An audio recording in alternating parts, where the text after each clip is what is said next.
Bonjour madame, qu'est-ce que je vous sers? Un café, s'il vous plaît. Ça marche? La mode est un univers fascinant où on arrive, grâce à un petit bout de tissu, à vous raconter soit de magnifiques histoires, soit l'inverse. Aujourd'hui, j'ai eu envie de vous raconter une belle histoire.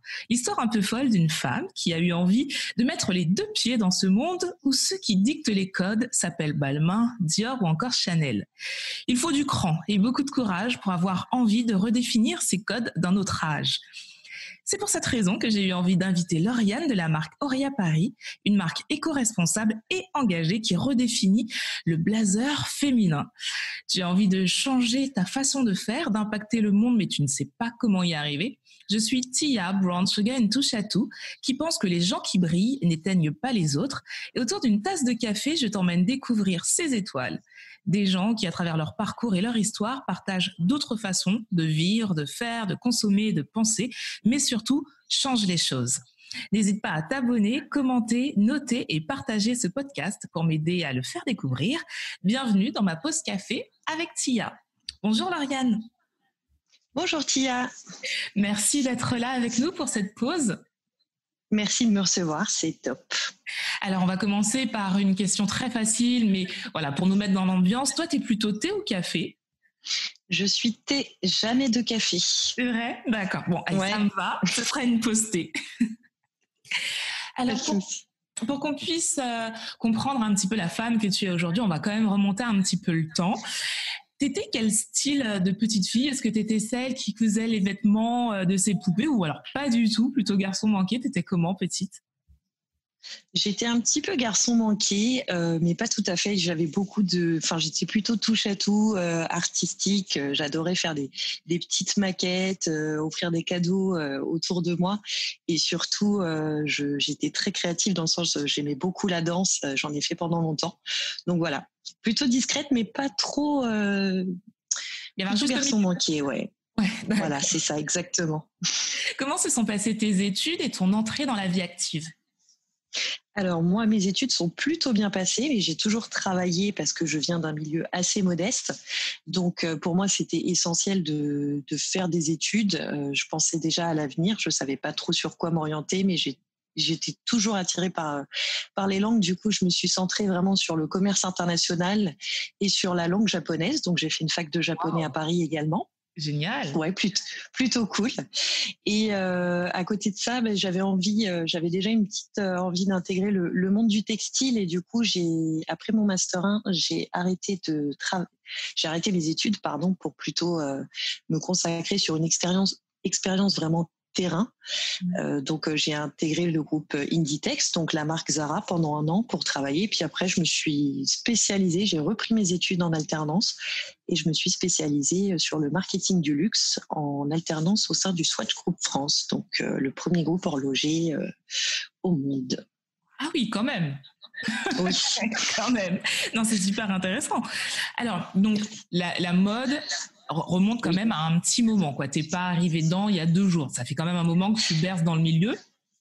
Donc, C'est ça, exactement. Ça, c'est plutôt intéressant.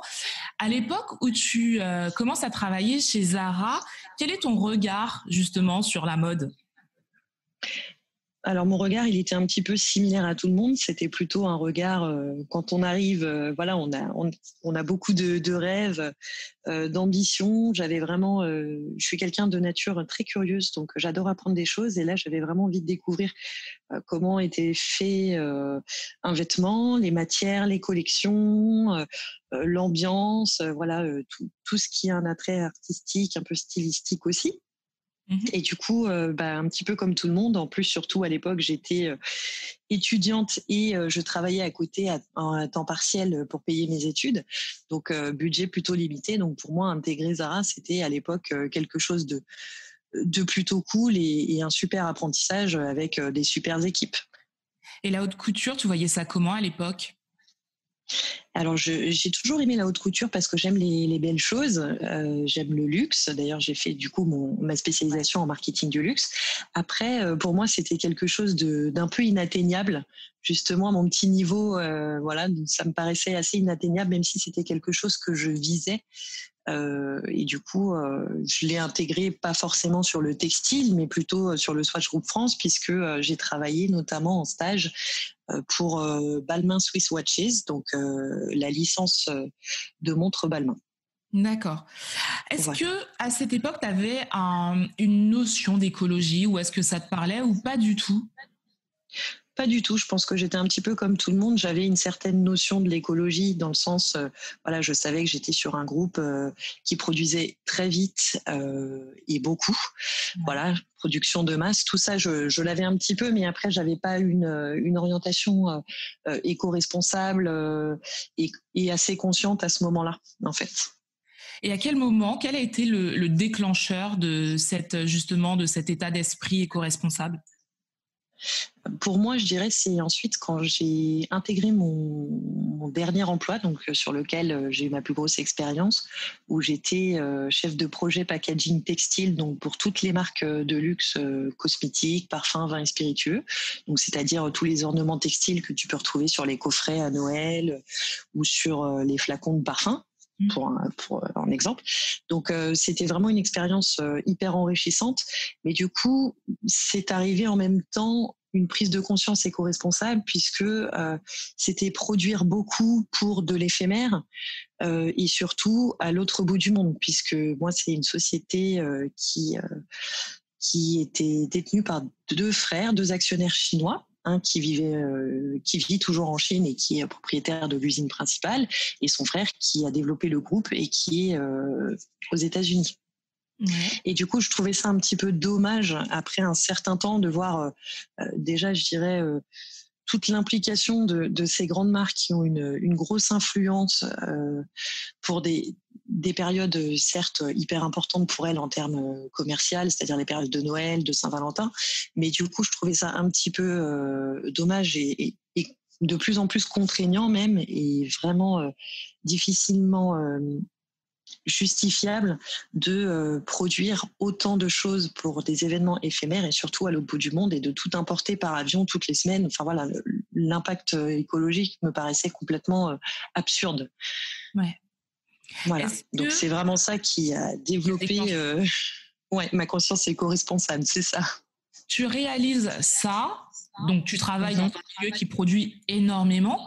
À partir du moment où tu réalises que ton travail ne correspond pas à ce que tu as envie de faire, ou du moins n'est pas en adéquation avec ce que tu as envie de faire, déjà, premièrement, comment tu revois ta façon d'acheter déjà? Alors du coup, vu que j'avais déjà mon expérience textile sur le terrain chez Zara, j'avais déjà commencé à regarder un petit peu, beaucoup plus les étiquettes. Donc, c'est-à-dire où sont produits les vêtements, en quelle matière ils sont faits, etc. Donc, j'avais déjà commencé à regarder un petit peu. Et des fois, je me disais, bon, c'est pas forcément justifié tel prix. Je suis pas quelqu'un qui va beaucoup acheter. Par contre, je suis quelqu'un qui achète et qui garde très très très longtemps. Et donc voilà, et qui va aussi beaucoup donner. D'ailleurs, je prends tellement soin de mes vêtements que des fois quand je les donne, on me demande s'ils sont pas neufs. Mais du coup, ma façon d'acheter a changé aussi parce que justement, j'avais plus envie forcément d'acheter des choses qui n'étaient pas faites localement, et surtout voilà, je veux dire, les collections, quand on travaille chez Zara, il y a des nouveautés dans les collections, vêtements et chaussures, 2 fois par semaine. Donc, c'est énorme. C'est dingue. C'est complètement fou. 2 fois par semaine, toute l'année. C'est-à-dire que c'est pas, voilà, c'est vraiment une industrie énorme. Après, je remets pas du tout en cause le modèle ou quoi que ce soit. Mais moi, du coup, je me suis vraiment dit, il y a un souci, il faut changer des choses là-dedans parce que voilà, le monde va mal et l'impact écologique est beaucoup trop fort. On produit trop, on consomme trop et on recycle pas assez, ou on ne donne pas assez, on ne répare pas assez. Et c'est là où ma façon elle a changé aussi, c'est d'acheter des choses plus déjà me concentrer sur des basiques, acheter vraiment des choses que je vais utiliser, parce qu'on a tous énormément de choses dans nos placards. C'est comme quand on part en vacances, on prépare la valise et on fait un tri, et en fait on prend beaucoup trop et on va jamais tout mettre. C'est éviter le au cas où, on ne sait jamais, au cas où. Exactement. au cas où j'ai une petite sortie, je vais quand même prendre 3 ou 4 tops. Tu pars 2 jours. Oui, mais sait-on jamais. Il va peut-être pleuvoir, voilà. Je sais pas. Mais voilà, du coup, pour moi, pour le dressing, c'est un peu pareil. Du coup, je me suis, voilà, c'est vraiment mon leitmotiv, c'est acheter moins et mieux, et vraiment des basiques, des choses qui vont se mixer, qui vont durer dans le temps et qui vont, voilà, enfin, après, on peut toujours avoir des petites pièces un peu super sympas. Je veux dire, j'ai une paire de chaussures qui est jaune poussin, donc c'est sûr qu'en termes de basique, exactement, je ne juge personne. Mais voilà, je pense que c'est important aussi de voir ça et de faire un vrai tri. Et tous les ans, je fais un petit tri aussi. J'ai pas énormément d'affaires, mais je fais quand même un tri et je me dis bon, même si toi, j'ai une affection particulière pour ce vêtement, je préfère le donner à quelqu'un qui va l'utiliser et qui va être trop content plutôt que de le garder à végéter dans mon placard, quoi. Ouais, je suis totalement d'accord avec toi et c'est vrai que moi qui vis à Berlin, alors à Berlin on a de la chance d'avoir des bornes où on peut donner les vêtements un petit peu partout dans la ville et genre une borne à même pas 100 mètres de chez moi. Donc c'est vrai que tous les ans, au moins 2 fois par an, ben je donne des vêtements parce que ben je trouve ça. J'ai pas de famille à Berlin, donc au pire j'aurais pu donner à ma famille, mais j'en ai pas. Donc je préfère donner, comme tu dis, à quelqu'un qui en a beaucoup plus besoin que mon armoire, parce que au final j'ai des vêtements que je vais garder en me disant ce toujours, ouais, on ne sait jamais. Et 2 ans après, je me dis, mais je l'ai toujours pas mis, ça fait 2 ans. Donc là, c'est ça. Je me dis, bon, allez, donne-le parce que tu le mettras pas de toute façon, quoi. C'est ça, exactement. Bah, il y avait un petit tips là-dessus, notamment, bon, moi, j'affectionne tout particulièrement les blazers et j'en ai pas mal, mais je les porte tous et j'en ai depuis bien, bien longtemps. Il y avait un petit tips pour tout ce qui est porté justement sur un cintre, posé sur un cintre, c'est à chaque fois que je mets le vêtement, que ce soit une robe ou autre chose, je tourne le cintre en fait, et à la fin d'année je vois quels cintres ont été tournés versus les autres et je me dis est-ce que j'en ai vraiment besoin ou pas. Exactement. Et je trouve que c'est une super méthode en fait. Ouais, ben je note parce que c'est vraiment une très très bonne idée. Merci. Bon bah cool, ravi que ça te plaise et que ça puisse te servir. Alors là, tu nous as parlé de ta façon de faire personnelle, mais comment tu fais à ce moment-là, quand tu as cette prise de conscience au travail? Parce que au quotidien, pour toi, chez toi, acheter moins, s'acheter plus consciemment, ok, ça j'intègre. Mais quand tu travailles justement dans un groupe comme Zara, comment tu arrives à conjuguer ce travail qui produit beaucoup et ta conscience? Comment tu fais pour allier les deux à ce moment-là? Alors à ce moment-là, j'avais pas forcément du coup non plus trop de budget à allouer aux vêtements, donc je n'achetais pas forcément énormément. Ouais. Parce que de toute façon, j'ai jamais été une serial acheteuse. Je pense que j'aurais aimé, mais du coup, depuis, ma conscience éco-responsable s'est développée, donc de toute manière, je ne le ferais pas, même si je pouvais. Mais c'est surtout arrivé après, quand j'ai travaillé vraiment dans le packaging textile, donc tout ce qui est ruban et nœuds. Et je pense que c'est quand même faisable, parce que j'ai du coup toujours des amis très proches de moi qui travaillent au groupe Inditex, dans le groupe Inditex, donc chez Zara ou Bershka ou voilà. Et ils sont eux-mêmes assez conscients et ils vont pas acheter autant parce que on peut différencier le travail de son comportement personnel en fait. Après, on peut ne pas être d'accord avec la politique d'entreprise, avec l'évolution, avec voilà, avec tout ce qui se passe. C'est pour ça, moi d'ailleurs, que j'ai négocié un départ avec mon ancien employeur, parce que justement tout ce côté brainstorming beaucoup trop poussé pour savoir la souplesse du ruban pour Noël, alors qu'au final c'est passé des mois à développer un ruban avec un nœud qui est positionné dans les magasins chez Sephora ou chez Marionneau à l'envers par le staff. Ouais, non mais complètement. Alors que bon, nous on sait à 2 millimètres près, on a eu 3 semaines voilà où on n'était pas bien parce que ça ne convenait pas et on avait du mal à faire intégrer aux équipes marketing que c'était coupé à la main et que pour éviter que les personnes se brûlent les doigts, 2 millimètres pour nous c'est important pour faire des nœuds ou des boucles de ruban.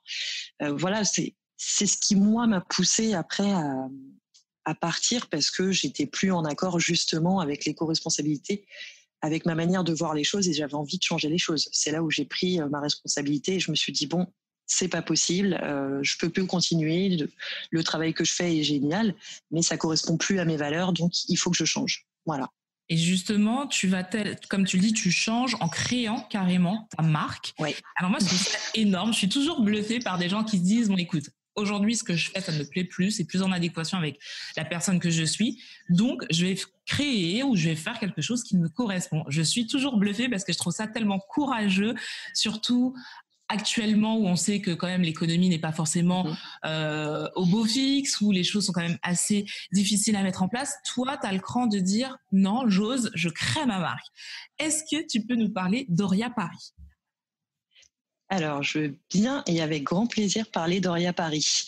Donc, juste, je vais rebondir sur ce que tu viens de dire. Effectivement, il faut du courage ou, je pense, de l'inconscience aussi. C'est un mélange des deux, je crois. C'est ça, exactement. Faut un petit peu des deux, je pense, parce que surtout en période actuelle, c'est très compliqué, mais il faut le faire. Si les auditeurs ont envie, il faut se lancer. Et du coup, Oria Paris, c'est une marque féminine de vestes blazer qui est engagée pour l'environnement et pour les femmes. Donc, comment on s'est engagé pour l'environnement, c'est du coup l'utilisation de matériaux recyclés qui sont produits en France et en Italie, qui sont véganes. La doublure intérieure est biodégradable en terre, donc elle va pas se désintégrer sur la personne. C'est une matière textile qui a été développée spécifiquement et qui est durable. Qui a plein de propriétés juste génialissimes, qui est d'origine végétale.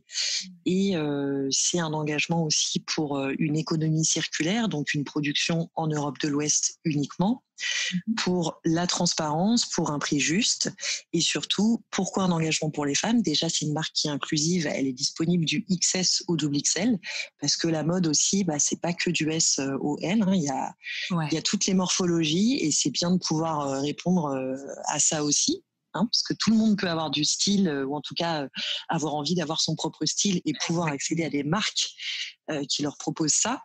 Et aussi, surtout, pourquoi un engagement pour les femmes?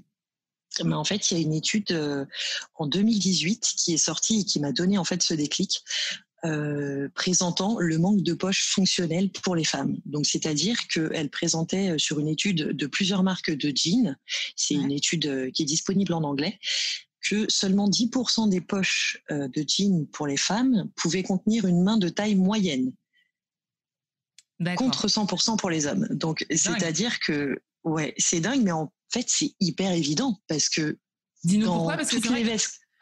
Parce que justement sur ton site, alors je fais juste une parenthèse par rapport à ta société. Ce que j'ai aimé, moi, le gros coup de cœur que j'ai eu, c'est la transparence qu'il y a sur ton site quand on y va. Et en fait, tout est dit, mais vraiment clairement, où sont créés les vêtements.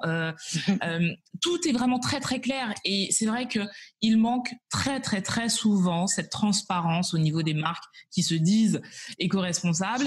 Et tout à l'heure, on parlera un petit peu de greenwashing. Mais c'est vrai que moi, ça m'a bluffé parce que je me suis dit, waouh, elle dit clairement les choses, où sont produits la doublure et tout ça, et j'ai trouvé ça trop génial, et c'est vraiment pour ça que j'ai eu envie de la mettre en avant, cette marque, parce que je trouve que c'est vraiment important dans justement cette notion d'écologie, qu'il y ait cette transparence pour que le consommateur sache vraiment ce qu'il achète.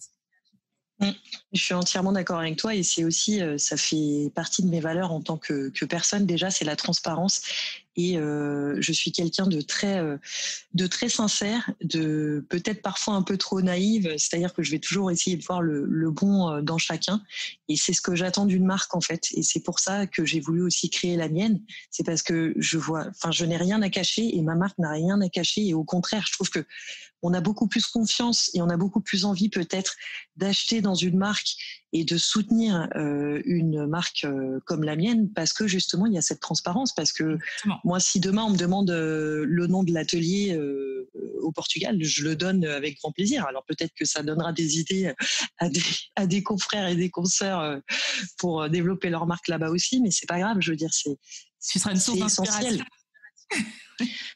C'est ça, ou peut-être qu'ils diront, ah oui, c'est vrai que c'est très très bien fait, je vais aller chez eux moi aussi. J'espère que ce sera ça, mais je suis entièrement d'accord avec toi, c'est hyper transparent, et pour moi c'est la base en fait. pour Ouais. toutes les marques qui sont éco-responsables et qui se veulent éco-responsables. C'est pas seulement penser à l'environnement, c'est penser aussi à être transparent avec sa communauté en fait. Ouais, c'est clair, mais c'est génial. On revient sur ce que tu disais concernant les poches et le fait que 100% des poches pour les hommes soient hyper pratiques, accessibles et pas pour nous. Et tu nous disais que c'était logique. Alors explique-moi pourquoi c'est logique parce que moi je le vois pas. Alors, quand je disais que c'était logique, c'est que en fait, c'est quelque chose qui est inhérent aux vêtements des femmes, et nous, on ne le voit pas. Alors qu'en fait, si tu regardes, à chaque fois que j'achète un blazer ou un manteau, il y a jamais de poche. Ou s'il y en a une, elle est toute petite, je ne peux rien mettre dedans. Il n'y a pas de fermeture, elle n'est pas sécurisée. Donc, c'est pour ça quand j'ai lu cet article, je me suis dit mais oui, mais c'est vrai. Enfin, Oui. c'est hyper logique ce qui est marqué. C'est tellement devant nos yeux qu'on ne le voit plus en fait, parce que c'est complètement intégré dans la réalité d'aujourd'hui. Ouais. Mais à ton avis, pourquoi il y a cette différence de cette praticité du vêtement pour l'un et pour l'autre qui est si différente? Alors en fait, ça c'est un héritage du XVIIIe siècle, Ouais. tout simplement. Voilà, c'est la société patriarcale qui, à l'époque, a jugé les femmes avaient donc déjà des signes qui étaient considérés comme ostentatoires, c'est-à-dire les seins, les hanches, et en plus à l'époque, au-dessus de leur robe, elles portaient des grosses poches, donc avec l'essentiel, la monnaie, etc. Et donc en fait, on jugeait déjà que les formes des femmes étaient trop ostentatoires, et du coup, la société patriarcale a décidé de supprimer les poches des femmes. En plus, ça permettait de mieux les contrôler en empêchant les femmes en fait de sortir avec l'essentiel sur elles. Elles étaient donc obligées de demander à leur mari, et c'est là que s'est développée aussi la petite histoire du sac à main, dans lesquelles on n'arrête pas de mettre les affaires généralement de nos conjoints ou de nos amis. Voilà. C'est vrai. Et voilà, en fait, c'est juste un héritage. Voilà, donc c'est aujourd'hui une des inégalités femmes-hommes qui est, je trouve, le plus, qui est hyper flagrante sur l'industrie textile en tout cas. Ouais, mais c'est vrai que c'est tellement intégré qu'on vit avec et on fait plus attention à ça en fait. C'est ça, mais si on va sortir sans sac à main, on va nous dire ah bah t'as pas pris de sac à main. Bah non. Exactement. Et donc on devrait dire aussi à la gente masculine, et toi t'as pas pris de sac à main? Bah non. Ah bah voilà. Et donc toi tu t'es dit je vais créer un blazer avec des poches pratiques. C'est ça. En fait, je me suis dit, mais c'est exactement ce qui manque. Ça faisait un moment que je voulais me lancer dans l'entrepreneuriat et je n'avais vraiment pas le déclic. Et pour moi, ça a été une évidence, en fait. Ouais. Donc, je me suis dit, mais c'est ça. Moi qui adore les vestes blazer, je veux dire, ça va avec tout, pour toutes les occasions, pour toutes les saisons. Et je me suis dit, c'est vrai que des fois, j'aimerais bien pouvoir aller acheter mon pain avec juste ma petite monnaie dans ma poche et mes clés. J'aimerais bien pouvoir sortir avec des amis sans avoir à avoir une pochette sur moi et à choisir, bon, c'est laquelle qui se sacrifie ce soir pour prendre les affaires des autres. Exactement. Voilà. Ou faire comme nos collègues qui partent déjeuner, enfin anciennement mes collègues, on partait déjeuner le midi, hop, ils mettaient leur portefeuille dans leur poche et c'était parti, quoi. Liberté de mouvement, voilà, simplicité. Et c'est vraiment, je me suis dit, c'est vraiment ça qu'il faut apporter aux femmes, c'est ça qui manque aujourd'hui aux femmes.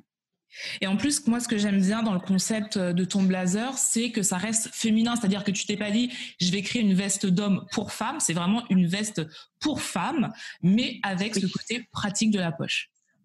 Exactement. Exactement. Pour moi, qui est justement cette dimension, déjà j'adore les blazers et du coup je connais un petit peu, j'avais déjà en tête le style du blazer intemporel, c'est-à-dire légèrement cintré, un petit peu long mais pas trop. Voilà, pour moi je pense qu'on peut tout associer. On peut associer style, praticité et éco-responsabilité. Et je trouve ça dommage. Je trouverais ça dommage, en tout cas, que des marques choisissent de sélectionner seulement un ou plusieurs aspects à ce niveau-là. Parce que on peut être une femme, on peut être féminine, on peut avoir besoin de praticité, de liberté et d'avoir un produit qui est statutaire et éco-responsable et bon pour la planète et bon pour soi aussi, pour son image, pour se sentir plus forte en fait. Pour moi, ça va de soi. Ouais, totalement. Et je pense que ce sera, en tout cas, je l'espère. Je suis un petit peu comme toi, je suis un petit peu naïve comme toi.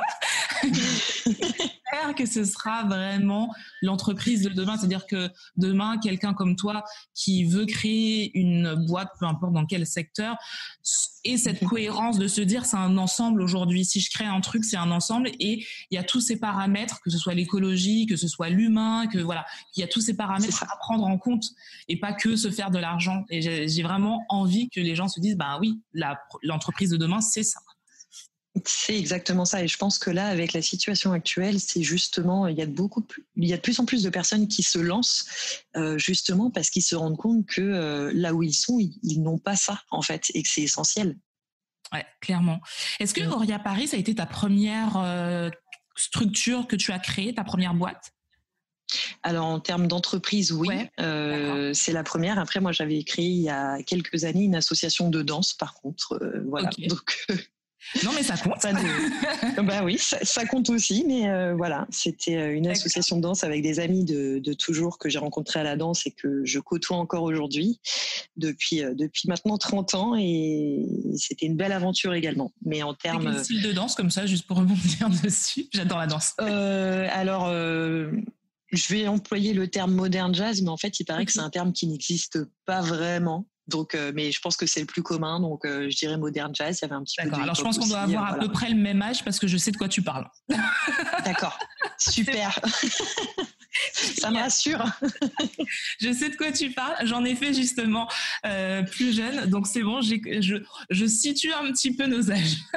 Bon, bah, tant mieux, ça me rassure. Je ne suis pas seule.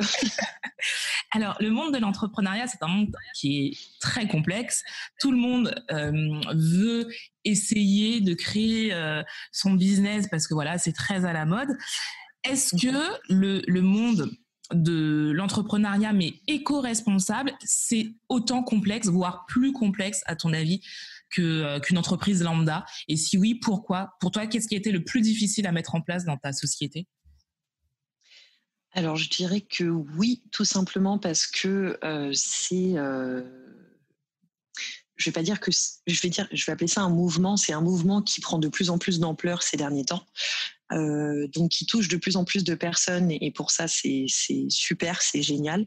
Là où c'est plus complexe, c'est que contrairement aux nouvelles technologies qui vont extrêmement vite, même si le mouvement prend de l'ampleur, il y a encore beaucoup de choses à gérer, notamment ce sont des matières qui coûtent extrêmement cher parce qu'il y a tout un process derrière, par exemple pour les matières recyclées.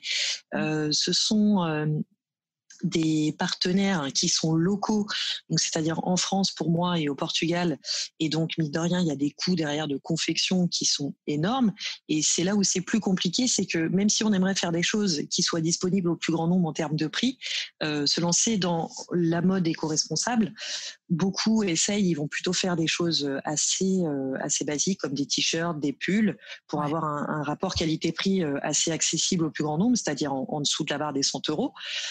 Dès qu'on passe la barre des 100 euros, c'est un peu plus compliqué, et c'est vrai que c'est là où c'est difficile, c'est que malheureusement c'est justifié, mais c'est difficilement atteignable pour la majeure partie des consommateurs. Donc c'est là où c'est compliqué aussi de se lancer sur ce type, déjà dans l'entrepreneuriat, hein, c'est difficile, mais surtout dans la mode éco-responsable, il y a des tendances. Hein. Actuellement, c'est vraiment les baskets recyclées, zéro déchet, c'est vraiment ce qui cartonne le mieux, parce que déjà c'est unisexe et tout le monde adore les baskets, il y a une grosse tendance dessus. Là, sur la mode éco-responsable, se faire une place, c'est faisable, mais effectivement, c'est difficile justement parce que derrière, il y a des coûts très élevés et au final, il y a un prix de vente qui est élevé aussi, et c'est là où c'est difficile de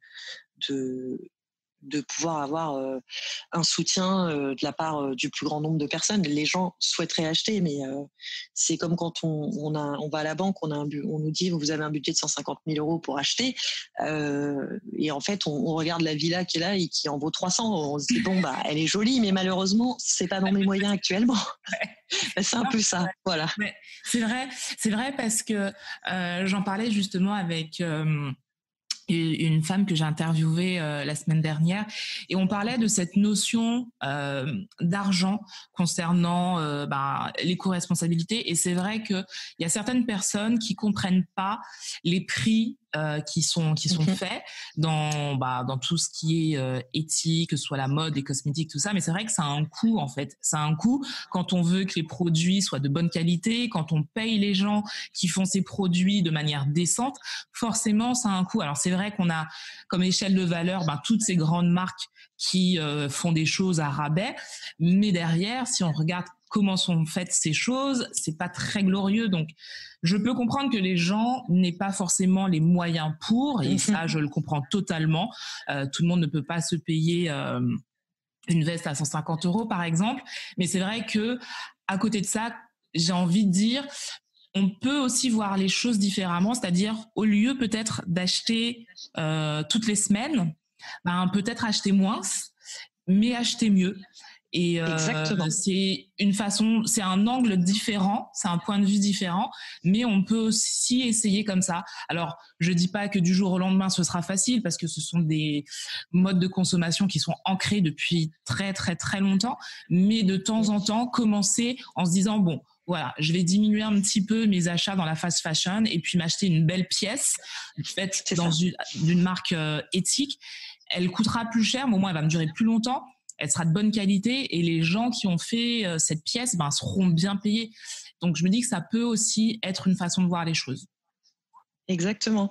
D'ailleurs, il y a la marque française Opal, je ne sais pas si tu la connais, qui avait fait un post sur Instagram hyper intéressant fin septembre en parlant du prix d'achat versus le prix d'usage. Et c'était hyper intéressant parce que elle présentait donc deux types de personnes. Une personne qui achète un t-shirt à 15 euros en disant waouh, j'ai une super promo, qui va le mettre seulement 5 fois. Et du coup, en fait, ça lui fait au final un coût d'usage à 3 euros parce que c'est pas quelque chose de qualitatif, ça va pas durer longtemps. Et puis surtout, il va en racheter d'autres derrière. Donc, il va vite l'oublier, son t-shirt. Ouais, c'est vrai. Versus une personne qui achète un t-shirt pour une fois à un prix beaucoup plus juste, donc à 45 euros, mais qui va le porter 20 fois. Et là, le coût d'usage, il est à 2,25 euros au final. Ouais, donc en fait, c'est vraiment cette notion-là que j'ai trouvée hyper intéressante parce que les gens pensent, en fait, ils voient en court terme, ils voient oh super, des promotions, des choses comme ça. Mais si déjà il y a des promotions, il faut se poser des questions. Ça veut dire que déjà de base le prix, on ne te l'a pas vendu au bon prix en fait. C'était pas un prix qui était transparent, c'est un prix où en fait le marketing va être hyper important. Ce sont des coûts, c'est réel. On peut pas vendre au prix de revient, sinon si on pouvait le faire, on le ferait tous. Mais je suis d'accord avec toi, ce sont des habitudes malheureusement et qui sont hyper développées parce que la fast fashion elle est présente partout tout le temps et mine de rien on va jeter la pierre à personne. Enfin moi aussi ça m'arrive encore des fois voilà j'ai besoin d'un jean, je vais peut-être aller l'acheter aussi bien sûr. Mais je sais qu'il va me durer longtemps. Mais c'est vrai, comme tu dis, c'est bien de changer les habitudes petit à petit. C'est un petit peu comme baisser la température en hiver un petit peu ou faire attention à sa consommation d'eau, prendre plutôt des douches plutôt que des bains. Voilà, c'est pareil, c'est faire quelque chose d'exceptionnel au départ, une fois de temps en temps et investir mieux. Mais ça va, j'espère en tout cas, ça va s'ancrer dans les mentalités de la société actuelle. J'espère aussi. Quelles sont les choses que tu as apprises par toi-même quand tu as créé Auria Paris, que tu aurais aimé savoir avant, des choses, tu t'es dit, waouh, ça c'est balèze quand même? J'aurais aimé savoir que c'était une aventure déjà hyper enrichissante. Enfin ça, je le pensais déjà avant, mais surtout me dire que j'aurais dû peut-être demander plus d'aide à plus de personnes. Voilà, souvent au départ on n'ose pas, on est une petite marque, on n'a pas envie de déranger, on veut se faire connaître, mais c'est compliqué. On a besoin de soutien, on a envie de faire les choses soi-même et tout contrôler, et c'est juste pas possible parce qu'il y a tellement de choses à faire et surtout j'aurais voulu déjà savoir que je pouvais me lancer quoi qu'il arrive. Il ne faut pas attendre que tout soit parfait pour se lancer. Bien au contraire. En fait, si j'avais su, j'aurais peut-être lancé mes réseaux sociaux bien en amont quand je faisais le développement des prototypes, c'est-à-dire pendant le confinement, pour communiquer dessus, et ça aurait peut-être attiré plus de monde. Voilà, je pense que on a envie de trop bien faire. En tout cas, moi, j'ai envie de trop bien faire et des fois que ce soit parfait. Et il y a la peur de se lancer. Et quand on se lance, on se dit mince, j'aurais dû le faire avant. Ou voilà. Exactement.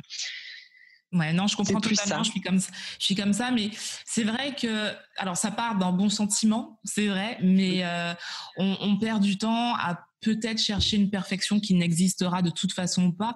Et puis, au final, moi, ce que j'ai appris avec le temps, c'est que on ne cesse de grandir. Donc, même si on a l'impression que ce qu'on a là, c'est parfait, pardon, on peut encore l'améliorer. Donc, si on a une idée et qu'on se dit comme toi que c'est une évidence, faut y aller. Faut y aller, puis on va arranger tous les petits défauts qu'il y a sur le trajet, parce que de toute façon, il y en aura. Et puis, on voit ce qui se passe. On voit ce qui se passe. Et t'as bien fait, parce que les vestes sont très belles. Merci. Ah oui, j'y mets tout mon cœur, en tout cas. C'est le principal. Ouais, c'est clair. On doit penser à quoi quand on crée une marque éco-responsable? Les choses importantes à avoir en tête. Justement, tu sais, pour ne pas tomber dans le greenwashing, parce que, alors, je regardais un truc tout à l'heure qui était super intéressant, parce que je vais faire un post dessus, mais c'est vrai que des fois, les marques, alors, je pense qu'il y a beaucoup de marques qui jouent sur cette notion de greenwashing. Je pense qu'elles savent très bien ce qu'elles font et que voilà, il y a une tendance et qu'elles surfent dessus. Mais je pense aussi qu'il y a des marques qui, malheureusement, peut-être par faute de connaissances ou d'accompagnement, tu sais, comme tu disais, des fois font mal les choses et des fois c'est pas intentionnel. Donc, comment on fait pour ne pas faire du greenwashing quand on veut être une marque éco-responsable? On doit penser à quoi? La transparence, c'est ce qu'on disait tout à l'heure. Hein. Donc, en fait, c'est comment la marque va être perçue et sur tous les aspects, surtout. C'est-à-dire, c'est bien de faire une veste en coton recyclé, mais où est-ce qu'elle est produite? Enfin, là, on a vu le souci avec le coton, justement, chinois et les Ouïghours. Enfin, je veux dire, c'est fou. Parce que aujourd'hui, le coton, tout le monde dit c'est du coton, c'est génial. Alors, c'est une super matière, mais du coup, justement, il faut penser à ça. Il faut penser à l'impact, faut penser à la production, savoir si bien choisir ses partenaires, savoir si ses partenaires sont engagés, s'ils ont des certifications, s'ils sont aussi également transparents. Je veux dire, moi, si mon partenaire au Portugal ou l'usine française qui fabrique la matière principale recyclée n'était pas totalement transparente avec moi quand j'ai fait des demandes de certificats ou de documents, déjà, c'est là où il faut se poser des questions. Il faut en fait se mettre à la place du consommateur final qui va vouloir avoir les réponses. Donc c'est ça, c'est chercher des matières qui sont bien pensées, qui ont un impact, je dirais. Je peux pas dire négatif parce que je sais pas si ça existe encore, ça existe sûrement, mais en tout cas le moins d'impact sur l'environnement, qui peuvent être biodégradables, qui peuvent être recyclables facilement. C'est ça, faut penser au produit en lui-même, aux partenaires avec lesquels on travaille, à la manière de s'approvisionner aussi. C'est-à-dire que là, par exemple, le tissu est fabriqué dans la région de Lyon et l'atelier de confection, il est près de Porto. Il y a moins de 1200 kilomètres. D'accord. Entre les deux. Donc, c'est déjà une réduction de l'empreinte carbone, en fait. C'est pas, je veux dire, des matières recyclées, j'aurais pu en approvisionner également à l'autre bout du monde. C'était pas un souci. Mais après, j'ai pas forcément envie de faire prendre l'avion à 500 mètres de tissu pour vendre derrière en disant oui, voilà, c'est un tissu qui est recyclé. Ok, mais en plus, moi, ça me permet aussi d'avoir cette transparence-là et de pouvoir visiter et tracer tous mes partenaires et chaque étape de production. Il faut penser à beaucoup de choses en fait. C'est ça. C'est l'ouverture, la création de société, quoi. C'est surtout quand on est seul dessus. Hein, tu connais ça. Il faut penser à tout et des fois on ne pense pas à tout, mais c'est important. Là, j'ai reçu mes étiquettes enfin textiles et j'ai pu trouver, grâce à l'atelier de confection au Portugal qui avait un beau partenariat, pareil, une société qui m'a proposé des étiquettes recyclées. Donc, franchement, super cool. Et c'est pas forcément de base. Je pensais aux étiquettes, mais j'avais pas pensé à demander des étiquettes. Enfin, je les avais demandées, mais j'avais pas de retour. D'accord. Et donc là, c'est top d'avoir trouvé un partenaire qui justement a joué la transparence aussi et qui m'a dit mais elles sont certifiées, voilà, c'est comme le tissu extérieur, c'est recyclé de bouteilles plastiques post-consommation, etc. Elles sont sans substances nocives. Voilà, donc et mine de rien, à un prix qui était tout à fait acceptable pour quelque chose qui est produit localement et surtout qui a une responsabilité environnementale derrière. Ouais, c'est énorme. Est-ce que tu as eu recours à des aides, des subventions, des choses comme ça en tant que jeune entrepreneur ou pas du tout? Alors pas du tout, dans le sens où je n'ai pas forcément fait la demande. D'accord. J'ai participé là à un concours, un appel pour des dotations financières et accompagnement pour Créatrices d'avenir, qui a reçu apparemment 450 candidatures. Ok. Donc, voilà, et qui est en train de sélectionner justement les projets d'avenir. Hein. C'est le Ok. cas de le dire. Après, par contre, j'ai eu un accompagnement, c'est-à-dire je suis allée voir la chambre des commerces et industries proche de chez moi, qui m'a conseillé, qui m'a dit plutôt bon, écoutez, pour ce que vous faites, le Portugal c'est mieux parce que la France ça va être très compliqué parce que vous avez des petites quantités, vous voulez un prix qui est acceptable et pour le plus de monde possible et de Made in France, en tout cas la fabrication, la confection française c'est très cher. Enfin Ouais. voilà, j'ai eu un accompagnement là-dessus. Mais après, en termes de subvention, je n'en ai pas eu. C'est vraiment de l'apport personnel. D'accord. J'ai Voilà. vu, alors justement parce que alors à ma petite échelle, je participe à Oui. ton projet, mais d'autres personnes peuvent le faire. Est-ce que tu peux nous dire comment? Alors, tout simplement sur la plateforme Ulule. Donc, Ulule, Si tu peux dire ce que c'est aussi, parce que moi je connaissais pas du tout. Je l'ai découvert grâce à ton site, donc si tu peux expliquer aussi. Ah super, écoute, pas de souci. C'est déjà merci d'avoir participé aussi, contribué au projet, c'est top. Merci. Non, merci à toi vraiment, c'est d'une grande aide et de me recevoir aujourd'hui aussi, c'est super cool. Alors Ulule, c'est une plateforme de crowdfunding, donc c'est vraiment du financement participatif. C'est-à-dire qu'il y a plein de projets qui sont postés en ligne. Il y a des porteurs de projets comme moi qui postent des projets, des idées avec le détail et qui proposent des contreparties. Donc en fait, c'est-à-dire qu'on recherche des contributeurs et contributrices, des personnes qui sont prêtes à soutenir le projet sur la plateforme et en contrepartie, elles vont avoir soit des contreparties, c'est-à-dire des réductions, soit des petits cadeaux, ça peut être des cartes postales. Enfin voilà, c'est chaque porteur de projet qui choisit en fait la contrepartie qu'il souhaite proposer aux contributeurs et contributrices. Ouais. Donc pour ma part, comme c'est en termes de prévente, c'est-à-dire que moi, pour lancer la production, il faut que je fasse au moins 100 préventes, c'est-à-dire 100 pièces vendues. Et du coup, pour avoir un maximum de soutien, je propose pour les premiers contributeurs des réductions allant jusqu'à 40%. Et après, c'est par palier. Ensuite, pour les 100 premiers contributeurs, c'est 40%. Ensuite, ça passe à 33%, etc., etc. Mais ça permet du coup d'avoir un produit qui est innovant, de soutenir un entrepreneur local et qui a envie de bien faire les choses et lui permettre aussi de réaliser son projet parce que c'est un coût financier, hein, l'achat des matières premières, la confection, ça coûte énormément d'argent. Donc ça permet en fait de financer ça en amont et en plus d'avoir un produit innovant à un prix vraiment concurrentiel. Donc après, la campagne est en cours sur Ulule. Exactement. Voilà, donc allez-y. Je mettrai ça l'information en barre d'infos, mais vraiment soutenez ce projet parce que il est vraiment top. Alors moi j'ai un faible pour les femmes qui font des choses. Je suis à fond girl power, donc voilà. Donc ça me parle forcément déjà beaucoup. Mais c'est vrai qu'en plus de ça, hormis le fait que ce soit une femme qui fasse quelque chose de super, le projet en lui-même est vraiment très beau, quoi. Moi les blazers, alors j'en ai quelques-uns. Alors c'est marrant parce que c'est vrai que je suis mode, mais je suis mode plutôt jusqu'à récemment plutôt garçon manqué. Donc ce qui fait que j'ai eu des périodes très féminines. Après je suis passée à garçon manqué et là je mixe les deux. Et puis c'est vrai que la mode berlinoise fait que je peux m'éclater. Et donc j'ai pas beaucoup de blazers et il me fallait un blazer noir en plus. Donc le truc, c'est que cette marque correspond totalement à ma vision de l'achat, à ma vision de la conception du produit. Et juste pour ça, je trouve que c'est super cool de soutenir des marques comme ça, qui sont transparentes, qui font des choses bien et qui œuvrent pour que l'avenir soit meilleur, quoi. Donc, vraiment, allez voir sur la plateforme Ulule.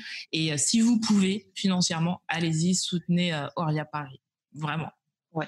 Voilà, t'as tout dit. J'ai plus besoin de présenter ma marque. En fait, t'as présenté vraiment toutes les belles valeurs d'Oria Paris. Donc, merci à toi. Non, mais vraiment avec plaisir. Et vraiment, je mettrai les informations en barre d'infos pour que tout le monde puisse s'y retrouver. Super. Quels sont les projets, tes prochains projets, les étapes là qui arrivent, si tu peux le dire, je ne sais pas si tu peux en parler ou pas. Alors déjà, c'est valider la campagne qui finit début novembre. D'accord. Donc, atteindre au moins les 100%. Ok. Voire plus, hein. Ce serait mieux si c'était plus. Ça permet de faire beaucoup plus de choses. Après, là, justement, j'essaye de gagner en visibilité, de faire connaître le projet auprès du plus grand nombre. L'objectif ensuite, c'est justement de développer un e-shop en propre sur oriaparis.com. Pour le moment, c'est juste une page classique. Il n'y a pas encore de e-shop mis en place.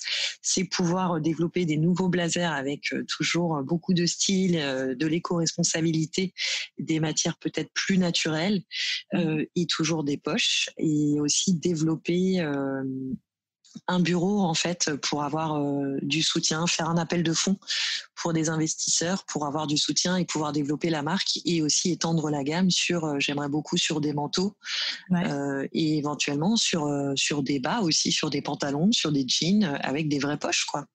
Voilà, ce serait top. Aujourd'hui, vous êtes combien tu as une équipe de combien de personnes? Aujourd'hui, je suis seule sur le projet et quand même. Ouais. Et oui, c'est comme tu dis. Je suis seule sur le projet, mais après, je suis accompagnée. Enfin, j'ai Sabrina, donc, qui est l'ambassadrice principale Oria Paris, qui pose sur tous les shootings, qui m'aide aussi, qui est une amie d'amis et qui m'aide sur tout ce qui est direction artistique justement. Elle a plein d'idées et donc je passe par elle en tant que prestataire parce que c'est ce qu'elle fait aussi, elle est freelance et du coup ça m'aide à avoir un œil neuf et d'autres idées et surtout elle me remonte le moral pendant les petits moments un peu down qu'on peut avoir, hein, surtout lancement de projet et surtout sur les campagnes Ulule parce qu'il y a toujours des moments où c'est un peu, il y a un passage à vide et du coup c'est là où c'est le plus complexe, je dirais. Si on ne devait retenir qu'une chose, soit de toi, de ton expérience ou quelque chose que tu aimerais partager avec nous, ce serait quoi? Je dirais que c'est surtout le fait que j'ai un profil un petit peu atypique, que je sois polyvalente et curieuse de tout. Je pense que c'est ce qui fait mon identité, mais du coup l'identité aussi d'Oria, c'est justement de pouvoir proposer des belles valeurs sur différents aspects.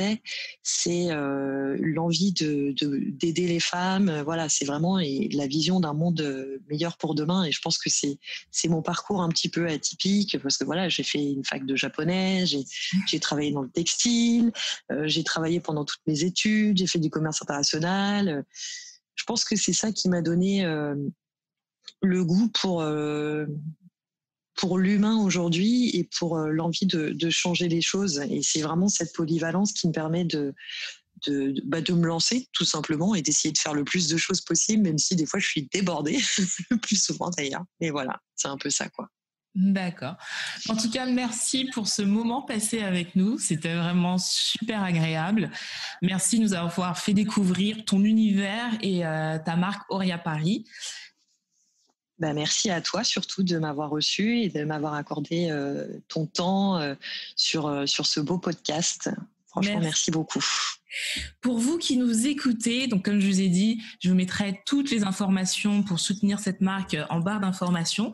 Et vous retrouvez le podcast tous les mardis, que ce soit sur iTunes, Spotify et maintenant sur SoundCloud. N'hésitez pas à commenter, partager si vous aimez cet épisode. Ça me permet d'avoir un petit peu plus de visibilité et franchement, je crois que j'en ai besoin en ce moment. Donc je vous remercie d'avance et je vous dis à la semaine prochaine. Bisous, bisous.